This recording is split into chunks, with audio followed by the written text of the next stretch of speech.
ಶ್ರೀ ಗುರುಭ್ಯೋ ನಮಃ. ಹರಿ ಓಂ. ಸುಖಮಯ ದಾಂಪತ್ಯ ಜೀವನದ ರಹಸ್ಯವನ್ನ ಶಾಸ್ತ್ರದಲ್ಲಿ ಹೇಳಿದ ರೀತಿಯಲ್ಲಿ ತಿಳಿದುಕೊಳ್ಳೋಣ. ದಂಪತಿ ಎಂಬ ಶಬ್ದಕ್ಕೆ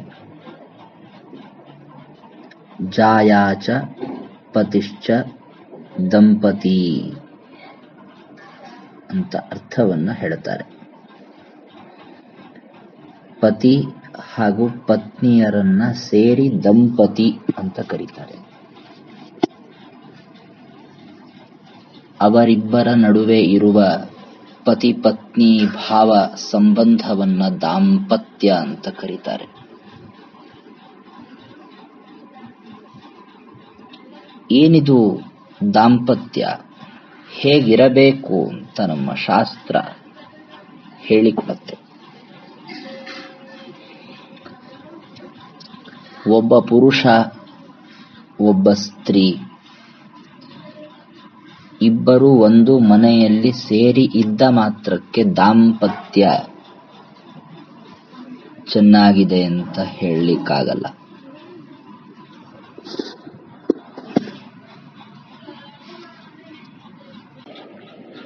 ಹಾಗಾದರೆ ದಾಂಪತ್ಯ ಸುಖಮಯವಾಗಬೇಕಾದರೆ ಹೇಗಿರಬೇಕು? ಶರೀರಗಳು ಸೇರಿ ಇರೋದಲ್ಲ, ಮನಸ್ಸುಗಳು ಸೇರಿ ಇರಬೇಕು. ಮನಸ್ಸು ಸೇರುವುದು ಅಂತನ್ನುವುದರ ಅರ್ಥ ಪತಿ ಪತ್ನಿಯರ ವಿಚಾರಧಾರೆಗಳು ಸಂಗಮವನ್ನ ಹೊಂದಬೇಕು. ಗಂಡ ಏನನ್ನ ಯೋಚಿಸುತ್ತಾನೆ, ಪತ್ನಿ ಅದನ್ನ ಅನುಸರಿಸಬೇಕು. ಪತ್ನಿ ಯಾವುದನ್ನ ಅಪೇಕ್ಷಿಸ್ತಾಳೆ, ಅದನ್ನ ಗಂಡ ಪೂರೈಸಬೇಕು. ಈ ವಿಧವಾದ ವರ್ತನೆಯಿಂದ ಪತಿ ಪತ್ನಿಯರಲ್ಲಿ ಇರುವ ದಾಂಪತ್ಯ ಸುಖಮಯವಾಗತ್ತೆ. ಇಬ್ಬರ ಉದ್ದೇಶವೂ ಕೂಡ ಶುದ್ಧವಾದಂತಹ ವೇದೋಕ್ತವಾದ ಧರ್ಮವಾಗಿರಬೇಕು. ನಮ್ಮ ಜೀವನ ಧರ್ಮಾಚರಣೆಗಾಗಿ ಮುಡುಪಾಗಿದೆ ಅಂತ ದಂಪತಿಗಳ ಯೋಚನೆ ಇರಬೇಕು. ಇಬ್ಬರೂ ಪತಿ ಪತ್ನಿಯರು ಧಾರ್ಮಿಕರಾದರೆ ಆಗ ವಿಚಾರಧಾರೆಗಳು ಕೂಡ ಒಂದಾಗಲಿಕ್ಕೆ ಸಾಧ್ಯ ಇದೆ. ಗಂಡ ಧಾರ್ಮಿಕನಾಗಿದ್ದು ಪತ್ನಿ ಅಧಾರ್ಮಿಕಳಾಗಿದ್ದರೆ, ಅಥವಾ ಇದಕ್ಕೆ ವಿಪರೀತವಾಗಿದ್ದರೆ ದಾಂಪತ್ಯ ಜೀವನದಲ್ಲಿ ಸುಖ ಬಾ ಅಂದ್ರೆ ಎಲ್ಲಿಂದ ಬರಬೇಕು? ಕೆಲವು ಈ ತರಹದ ವಿಪರೀತ ಉದಾಹರಣೆಗಳನ್ನು ನಾವು ಇತಿಹಾಸದಲ್ಲಿ ನೋಡಬಹುದು. ಭಾಗವತದಲ್ಲಿ ಚತುರ್ಥ ಸ್ಕಂಧದಲ್ಲಿ ವೇನನ ಕಥೆ ಬರುತ್ತೆ. ವೇನನ ಅಪ್ಪ ಅಂಗರಾಜ ಬಹಳ ಧಾರ್ಮಿಕ, ಬಹಳ ಒಳ್ಳೆ ರಾಜ. ಅವನಿಗೆ ಪತ್ನಿ ಇದ್ಲು, ಅವಳು ಅಧಾರ್ಮಿಕಳು. ಅವಳಿಗೆ ಹುಟ್ಟಿದ ಮಗ ಅಧಾರ್ಮಿಕನಾದ ವೇನ. ನೋಡಿ, ಅವರಿಬ್ಬರ ದಾಂಪತ್ಯದಲ್ಲಿ ಹೇಗಾಯಿತು ಕೊನೆಗೆ? ಪತ್ನಿಯ ಕಾಟ ತಡೆಯಲಾರದೆ ಮನೆ ಬಿಟ್ಟು ಓಡಿ ಹೋದ ಅಂಗರಾಜ. ಹಾಗಾಗಬಾರದು. ಪತಿ ಪತ್ನಿಯರಲ್ಲಿ ಒಬ್ಬರು ಇನ್ನೊಬ್ಬರನ್ನ ಬಿಟ್ಟು ಓಡಿ ಹೋಗುವಂತೆ ಮತ್ತೊಬ್ಬರ ವರ್ತನೆ ಇರಬಾರದು. ಹಾಗೆ ಅಂತ ಹೇಳಿ ಒಬ್ಬರು ಅಧಾರ್ಮಿಕರಾಗಿದ್ದಕ್ಕೆ ಇನ್ನೊಬ್ಬರು ಧರ್ಮವನ್ನ ಬಿಟ್ಟು ಅಧರ್ಮಕ್ಕೆ ಸಹಕಾರ ನೀಡಬೇಕು ಅಂತ ಅಲ್ಲ. ಒಂದು ಪಕ್ಷ ಅಧರ್ಮವನ್ನ ಮಾಡ್ತಾರೆ ಅಂತಾದ್ರೆ ತಿದ್ದಿ ಹೇಳಿಕೊಡುವ ಪ್ರಯತ್ನವನ್ನ ಮಾಡಬೇಕು. ಆದರೂ ಸರಿ ಬರಲಿಲ್ಲ ಅಂತಾದರೆ ಅಂಥವರ ಪರಿತ್ಯಾಗವೇ ಸೂಕ್ತ ಅಂತ ಶಾಸ್ತ್ರ ಹೇಳುತ್ತದೆ. ಧರ್ಮಾಚರಣೆಯನ್ನ ಮಾಡುವ ಉದ್ದೇಶವೇ ಪತಿಪತ್ನಿಯರಲ್ಲಿ ಇದ್ದಾಗ, ಇಂತಹ ಶುಭ ಯೋಚನೆಯನ್ನೇ ನಾವು ಮಾಡ್ತಾ ಹೊರಟಾಗ ವಿರೋಧ ಬರುವುದಕ್ಕೆ ಅವಕಾಶವೇ ಇಲ್ಲ. ಇದು ಮನುಷ್ಯ ಪ್ರಯತ್ನ ಸಾಧ್ಯವಾದಂತಹ ಕ್ರಮ ಅಂತಾದ್ರೆ, ಮತ್ತೊಂದು ಅನುಸಂಧಾನವನ್ನ ಶ್ರೀಮದ್ ಆಚಾರ್ಯರು ತಮ್ಮ ಉಪನಿಷತ್ ಭಾಷ್ಯಗಳಲ್ಲಿ, ಬ್ರಹ್ಮಸೂತ್ರ ಭಾಷ್ಯಗಳಲ್ಲಿ ಹೇಳ್ತಾರೆ. ಉಮಾ ವೈ ವಾಕ್ ಸಮುದ್ದಿಷ್ಟ ಮನೋ ರುದ್ರ ಉದಾಹೃತಃ ತದೇತತ್ ಮಿಥುನಂ ಜ್ಞಾತ್ವಾ ನ ದಾಂಪತ್ಯಾದ್ ವಿಹೀಯತೆ ಅಂತ. ದಾಂಪತ್ಯ ಜೀವನದಲ್ಲಿ ಸಾಮರಸ್ಯವನ್ನ ಪಡಿಬೇಕು ಅಂತಾದ್ರೆ ಈ ಅನುಸಂಧಾನವನ್ನ ಮಾಡಿಕೊಳ್ಳಬೇಕು. ಪ್ರತಿಯೊಬ್ಬ ವ್ಯಕ್ತಿಗೆ ವಾಗೀಂದ್ರಿಯ ಇದೆ ಹಾಗೂ ಮನಸ್ಸಿದೆ. ಮನಸ್ಸಿಗೂ ವಾಗೀಂದ್ರಿಯಕ್ಕೂ ಬಹಳ ಅನ್ಯೋನ್ಯವಾದ ಸಂಬಂಧ ಇದೆ.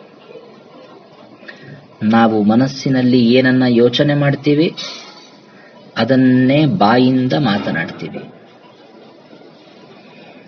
ಮನಸ್ಸಿಗೂ ವಾಗೀಂದ್ರಿಯಕ್ಕೂ ಬಹಳ ಅನ್ಯೋನ್ಯವಾದ ಸಂಬಂಧ ಇದೆ. ಈ ಜಡವಾದ ಎರಡು ಇಂದ್ರಿಯಗಳಲ್ಲಿ ಈ ವಿಧವಾದ ಅನ್ಯೋನ್ಯ ಸಂಬಂಧವಿರುವುದಕ್ಕೆ ಕಾರಣ ಏನು ಅಂತ ಶಾಸ್ತ್ರ ತೋರಿಸಿಕೊಟ್ಟಿದೆ. ವಾಗೀಂದ್ರಿಯಕ್ಕೆ ಅಭಿಮಾನಿಯಾದವಳು ಉಮಾದೇವಿ. ಮನೋರುದ್ರ ಉದಾಹೃತ, ಮನಸ್ಸಿಗೆ ಅಭಿಮಾನಿಗಳಾದವರು ರುದ್ರದೇವ. ಇಂತಹ ರುದ್ರ ಪಾರ್ವತಿಯರು ದಂಪತಿಗಳು ಬಹಳ ಅನ್ಯೋನ್ಯವಾಗಿದ್ದಾಗ ಅದರ ಪರಿಣಾಮವಾಗಿಯೇ ನಮ್ಮ ಮನಸ್ಸಿಗೂ ವಾಗೀಂದ್ರಿಯಕ್ಕೂ ಸಂಬಂಧ ಚೆನ್ನಾಗಿ ಇರುತ್ತೆ. ಇವರಿಬ್ಬರ ಜೋಡಿಯನ್ನ ನಾವು ಬಹಳ ಪೂಜ್ಯ ಭಾವನೆಯಿಂದ ಕಾಣಬೇಕು. ರುದ್ರ ಪಾರ್ವತಿಯರನ್ನ ಪೂಜ್ಯ ಭಾವನೆಯಿಂದ ಕಂಡಾಗ ಅವರ ಅನುಗ್ರಹದಿಂದ ನಮ್ಮ ದಾಂಪತ್ಯದಲ್ಲಿಯೂ ಕೂಡ ಸಾಮರಸ್ಯ ಲಭಿಸಲಿಕ್ಕೆ ಸಾಧ್ಯವಿದೆ. ಇನ್ನೂ ಒಂದು ಹೆಜ್ಜೆ ಮೇಲೆ ಹೋದಾಗ ಪರಮಾತ್ಮನಿಗೂ ಹಾಗೂ ಲಕ್ಷ್ಮೀದೇವಿಗೂ ಇರುವಂತಹ ದಾಂಪತ್ಯದ ಚಿಂತನೆಯನ್ನ ನಡೆಸಿದಾಗ ಅದರ ಪ್ರಭಾವದಿಂದಲೂ ಕೂಡ ನಮ್ಮ ಜೀವನದಲ್ಲಿ ಸುಖವನ್ನು ನಾವು ಕಾಣಲಿಕ್ಕೆ ಸಾಧ್ಯ ಇದೆ. ಶ್ರೀಮದಾಚಾರ್ಯರು ಭಗವಂತನನ್ನ ದ್ವಾದಶ ಸ್ತೋತ್ರಗಳಲ್ಲಿ ಕೊಂಡಾಡಬೇಕಾದ್ರೆ ಅವ್ಯಾಕೃತ ಗೃಹಸ್ಥಾಯ ರಮಾ ಪ್ರಣಯಿನೇ ನಮಃ ಅಂತ ಹೇಳ್ತಾರೆ. ಅನಾದಿ ಕಾಲದ ಗೃಹಸ್ಥ ಅಂತಂದ್ರೆ ಭಗವಂತ. ಅವನ ನಿತ್ಯ ಮಡದಿ ಅಂತಂದ್ರೆ ಮಹಾಲಕ್ಷ್ಮಿ. ಬಹಳ ಪ್ರೀತಿಯಿಂದ ನೋಡಿಕೊಂಡಿದ್ದಾನೆ ಭಗವಂತ ತನ್ನ ಮಡದಿಯಾದ ಮಹಾಲಕ್ಷ್ಮಿಯನ್ನು. ಅನೇಕ ಅವತಾರ ರೂಪಗಳಲ್ಲಿ ಪರಮಾತ್ಮ ಹೇಗೆ ಒಬ್ಬ ಗೃಹಸ್ಥನಾದವನು ಪತ್ನಿಯನ್ನ ಪ್ರೇಮದಿಂದ ಕಾಣಬೇಕು ಅಂತನ್ನೋದನ್ನು ಬಹಳ ಚೆನ್ನಾಗಿ ತೋರಿಸಿಕೊಟ್ಟಿದ್ದಾನೆ. ಹಾಗೂ ಪತ್ನಿಯಲ್ಲಿ ಯಾವ ಗುಣವನ್ನ ಮೊದಲಿಗೆ ಕಾಣಬೇಕು ಅಂತನ್ನೋದನ್ನ ತೋರಿಸ್ಕೊಡ್ತಾನೆ ಭಗವಂತ. ಅದು ಬಹಳ ಮುಖ್ಯವಾದದ್ದು. ರಾಮಚಂದ್ರ ದೇವರು ಅತ್ಯುತ್ತಮ ದಾಂಪತ್ಯವನ್ನ ನಡೆಸಿದಂತಹ ಏಕಪತ್ನಿ ವ್ರತಸ್ಥನಾಗಿ ಮೆರೆದ ಮಹಾನುಭಾವ ಅಂತ ಪ್ರಸಿದ್ಧ. ಆ ರಾಮಚಂದ್ರ ದೇವರಿಗೆ ಸೀತೆ ಬಹಳ ಪ್ರಿಯಳಾದವಳು ಅಂತ ನಾವು ಕೇಳ್ತೀವಿ. ಯಾಕೆ ಪ್ರಿಯಳಾದ್ಲು ಸೀತೆ? ರಾಮಾಯಣದಲ್ಲಿ ಕಾರಣ ಕೊಡ್ತಾರೆ. ಪ್ರಿಯಾತು ಸೀತಾ ರಾಮಸ್ಯ ದಾರಾಹ ಪಿತೃಕೃತ ಇತಿ ಗುಣೈಃ ರೂಪಗುಣೇನಾಪಿ ಪ್ರೀತಿರ್ಭೂಯೋಭ್ಯವರ್ಧತ ಅಂತ.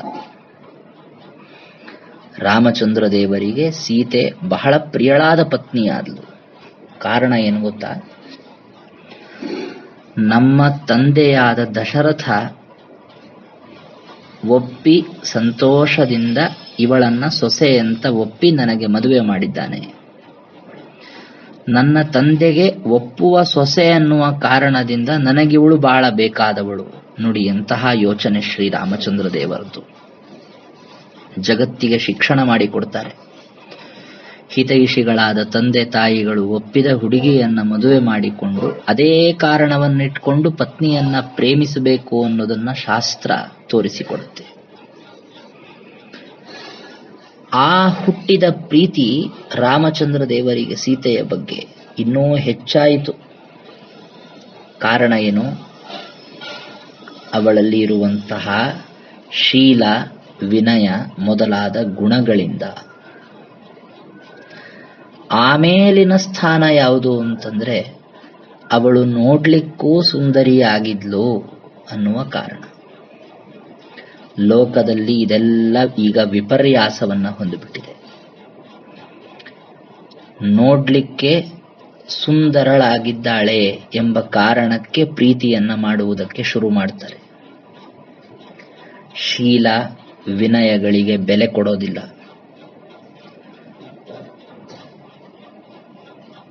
ತಂದೆ ತಾಯಿಗಳು ನಿಂತು ಮಾಡಿದ ಮದುವೆ, ಆಗ ಕೈ ಹಿಡಿದ ಮಡದಿ ಇವಳು ಎಂಬುದಕ್ಕಂತೂ ಬೆಲೆನೇ ಇಲ್ಲ. ಹಾಗಾಗಬಾರದು. ಗುರುಗಳ ಹಿರಿಯರ ಅನುಮತಿಯ ಮೇರೆಗೆ ಆದ ವಿವಾಹದಲ್ಲಿ ಕೈ ಹಿಡಿದ ಪತ್ನಿಗೆ ಅವಳ ಶೀಲ, ವಿನಯ ಮೊದಲಾದ ಗುಣಗಳಿಗೆ ತಕ್ಕ ಬೆಲೆ ಸಿಗಬೇಕು. ಆಗ ಅದು ನಿಜವಾದ ದಾಂಪತ್ಯವಾಗತ್ತೆ. ಶ್ರೀಕೃಷ್ಣ ಕೂಡ ತೋರಿಸ್ತಾನೆ ಹೇಗೆ ಪತಿಯಾದವನು ಪತ್ನಿಗೆ ಬೆಲೆಯನ್ನ ಕೊಡಬೇಕು. ಪತ್ನಿಯಾದವಳು ಪತಿಗೆ ಬೆಲೆ ಕೊಡಬೇಕು ಅನ್ನೋದನ್ನ ರುಕ್ಮಿಣಿ ತೋರಿಸ್ಕೊಡ್ತಾಳೆ. ಪತಿ ಪತ್ನಿಯರು ಪರಸ್ಪರವಾಗಿ ಪ್ರೀತಿಗಳನ್ನ ಹಂಚಿಕೊಳ್ಳಬೇಕು. ನೋಡಿ, ಯಾವತ್ತು ರುಕ್ಮಿಣಿಯನ್ನ ಶ್ರೀಕೃಷ್ಣ ತನ್ನ ರಥದಲ್ಲಿ ಕೂಡಿಸಿಕೊಂಡು ಹೊರಟ, ಆಗ ರುಗ್ಮಿಯ ಜೊತೆಗೆ ಕಲಹವಾಯಿತು, ಯುದ್ಧವಾಯಿತು. ಆ ಯುದ್ಧದಲ್ಲಿ ಶ್ರೀಕೃಷ್ಣ ರುಗ್ಮಿಯನ್ನ ಸಂಹಾರ ಮಾಡ್ಲಿಕ್ಕೆ ಹೊರಟು ಬಿಟ್ಟಿದ್ದ. ರುಗ್ಮಿ ಸಂಹಾರವನ್ನ ರುಗ್ಮಿಣಿ ತಡೆದು, ನಮ್ಮ ಅಣ್ಣನನ್ನ ಸಂಹಾರ ಮಾಡಬೇಡ್ರಿ ಅಂದ್ಲು. ಕೃಷ್ಣ ಕೈ ಬಿಟ್ಬಿಟ್ಟ, ಬೇಡ ಅಂದ್ಬಿಟ್ಟ. ಯಾಕೆ? ನನ್ನ ಪತ್ನಿ ಬೇಡ ಅಂದಿದ್ದಾಳೆ, ನಾನು ಮಾಡೋದಿಲ್ಲ. ಯದ್ಯಪಿ ಭಗವಂತನಿಗೂ ಮಹಾಲಕ್ಷ್ಮಿಗೂ ಈ ತರಹದ ಒಂದು ಸಣ್ಣ ಹಂತದಲ್ಲಿಯೂ ಕೂಡ ವಿಪರೀತವಾದಂತಹ ವ್ಯತ್ಯಸ್ತವಾದ ವಿಚಾರಧಾರೆ ಬರಲಿಕ್ಕೆ ಸಾಧ್ಯ ಇಲ್ಲ. ದೇವರು ಜಗತ್ತಿಗೆ ತೋರಿಸ್ಕೊಡ್ತಾನೆ. ಪತ್ನಿಗೆ ಬೇಕಾದದ್ದನ್ನ ಗಂಡ ಮಾಡಿದ ಮಾತ್ರಕ್ಕೆ ಅದು ಅವನಿಗೆ ಅವಮರ್ಯಾದೆ ಅಲ್ಲ. ಪ್ರೀತಿಯಿಂದ ಪತ್ನಿ ಹೇಳಿದ ಮಾತನ್ನ ಪತಿ ಕೇಳಿದ ಅಂತಷ್ಟೇ, ಅದರೊಳಗೆ ತಪ್ಪೇನಿದೆ ಅಂತಾನೆ ಭಗವಂತ. ಹಾಗೆ ನೋಡಿ, ತುಂಬಾ ದಿವಸಗಳಾದ ಮೇಲೆ ಕೃಷ್ಣನಿಗೆ ಮಗ ಹುಟ್ಟಿ, ಮೊಮ್ಮಗ ಹುಟ್ಟಿ, ಮೊಮ್ಮಗನ ಮದುವೆ, ಅದು ರುಗ್ಮಿಯ ಮೊಮ್ಮಗಳ ಜೊತೆಗೆ. ಆಗ ಬಲರಾಮನಿಗೂ ರುಗ್ಮಿಗೂ ದ್ಯೂತ ಕ್ರೀಡೆ ನಡೆದಾಗ ಅಲ್ಲಿ ಕಲಹ ಉಂಟಾಗಿ ಬಲರಾಮ ರುಗ್ಮಿಯನ್ನ ಸಂಹಾರ ಮಾಡಿದ. ಸುದ್ದಿ ಬಂದು ಹೇಳಿದ್ರಂತೆ ಯಾರೋ, ಹೀಗೆ ಬಲರಾಮ ರುಗ್ಮಿಯನ್ನ ಸಂಹಾರ ಮಾಡಿದಾನೆ ಅಂತ. ಕೃಷ್ಣ ಒಳ್ಳೇದಾಯ್ತು ಅಂತನೂ ಅನ್ಲಿಲ್ಲ, ಕೆಟ್ಟದಾಯ್ತು ಅಂತನೂ ಅನ್ಲಿಲ್ಲ. ಯಾಕೆಂದ್ರೆ ಒಳ್ಳೇದಾಯ್ತು ಅಂತ ಅಂದುಬಿಟ್ರೆ, ಅಣ್ಣನನ್ನ ಕೊಂದದ್ದನ್ನು ಒಳ್ಳೇದಾಯ್ತು ಅಂದ್ಬಿಟ್ರು ಅಂತ ರುಗ್ಮಿಣಿಯಲ್ಲಿ ಬೇಸರ ಮಾಡ್ಕೊಳ್ತಾಳೋ ಅಂತ ಕೃಷ್ಣ ಸುಮ್ಮನೆ ಇದ್ದ. ರುಗ್ಮಿಣಿನೂ ಸುಮ್ಮನೆ ಇದ್ಲಂತೆ. ಯಾಕೆ ನಮ್ಮಣ್ಣನನ್ನು ಸಂಹಾರ ಮಾಡಬೇಕಾಗಿತ್ತು ಅಂತ ಮಾತಾಡ್ಲಿಲ್ಲ ಅವಳು. ಯಾಕೆ ಗೊತ್ತಾ? ನಾನು ಹಾಗೇನಾರು ಅಂದ್ಬಿಟ್ರೆ ನನ್ನ ಮೇಲೆಲ್ಲಿ ಇರುವ ಪ್ರೀತಿ ಕಡಿಮೆ ಆಗ್ಬಿಡತ್ತೋ ಕೃಷ್ಣನಿಗೆ ಅಂತ ಅವಳು ಸುಮ್ಮನೆ ಇದ್ಲು. ಇದು ಕೃಷ್ಣ ರುಕ್ಮಿಣಿಯರಲ್ಲಿ ಇರುವಂತಹ ದಾಂಪತ್ಯ ಜೀವನದ ಸಾಮರಸ್ಯ ಭಗವಂತ ಕೆಲವ ಸಂದರ್ಭಗಳಲ್ಲಿ ತೋರಿಸಿಕೊಡ್ತಾನೆ. ಅಲ್ಲ, ದುಷ್ಟನಾದ ರುಗ್ಮಿಯನ್ನ ಸಂಹಾರ ಮಾಡಿದ್ದನ್ನ ಒಳ್ಳೇದಾಯ್ತು ಅಂತ ಕೃಷ್ಣ ಹೇಳಿದರೆ ಯಾಕೆ ಹೀಗಂದ್ರಿ ಅಂತ ಅವಳು ಕಲಹ ಮಾಡ್ತಾಳೆ ಅಂತ ಅನ್ಕೊಂಡಿದ್ದೀರಾ? ಇಲ್ಲ. ಆದರೆ ದೇವರು ತಾನೇನು ಮಾತನಾಡದೆ ತೋರಿಸಿಕೊಟ್ಟ, ಹೇಗೆ ನಡೆದುಕೊಳ್ಬೇಕು ದಾಂಪತ್ಯದಲ್ಲಿ ಅಂತ.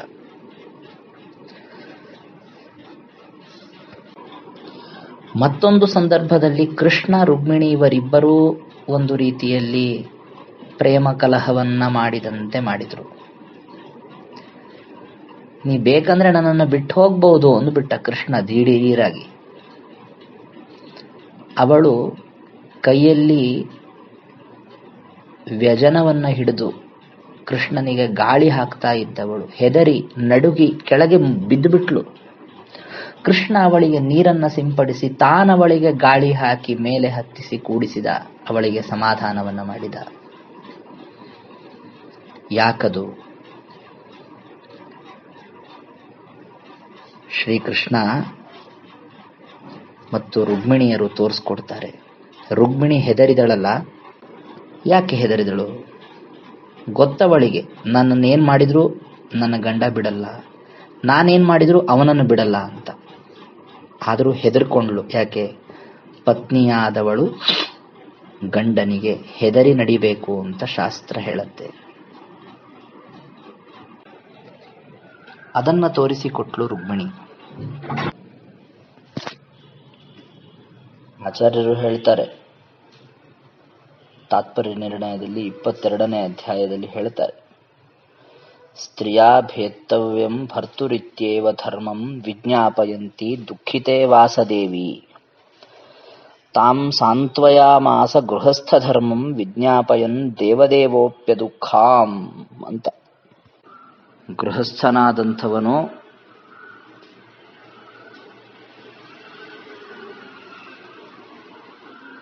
ತನ್ನ ಸಾಮರ್ಥ್ಯಕ್ಕನುಸಾರವಾಗಿ ಪತ್ನಿಗೆ ಪ್ರಸಕ್ತವಾದ ದುಃಖಗಳನ್ನು ಪರಿಹರಿಸಬೇಕು ಅಂತನ್ನೋದನ್ನ ಭಗವಂತ ಶ್ರೀಕೃಷ್ಣ ತೋರಿಸಿಕೊಟ್ಟ.